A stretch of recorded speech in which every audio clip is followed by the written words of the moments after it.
আসসালামু আলাইকুম রহমতুল্লাহি ওয়া বারাকাতুহু। আপনারা নবাব সেট অর্ডার করতে পারেন। এটা 2:1 স্ট্যান্ডার্ড সাইজ। আপনার লিভিং রুমের লাগে অথবা হোটেল অথবা রিসোর্টের লাগে আমরা ও নবাব সেটটা আপনারা অর্ডার করতে পারেন।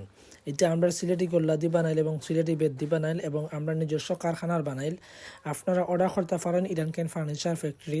লোকেশন আমরা গাছটিলাম company point Sylhet. Mobile number দেওয়া আছে, ইনশাল্লাহ যোগাযোগ করবা। ইমো হোয়াটসঅ্যাপ আছে, আর ফেসবুক পেজ আছে, ভিজিট করবা এবং টিকটক আছে, শেয়ার দিবা। আর ভেতরে এটা হইলে গিয়ে আপনার 2:1 নিতে পারবা এবং 3 সিট সোফা দিয়েও নিতে পারবা, 5 সিট। আর লগে টেবিল একটা থাকবো, সেন্টার টেবিল, আপনারা অর্ডার করতে পারবা। এবং আপনারা যারা মানে ক্যাটালগ অনুযায়ী ডিজাইনার বানিয়ে নিতে চান তাইলে আমরা লোকেশনও যোগাযোগ করবা, ইনশাল্লাহ আমরা লগে যোগাযোগ করবা। আর সম্পর্কে জানতে হইলে আমরা লগে যোগাযোগ করবা। সারা বাংলাদেশের যে কোনো জায়গা থেকে আপনারা অর্ডার করতে পারবা, ইনশাল্লাহ যোগাযোগ করবা আর শেয়ার দিবা।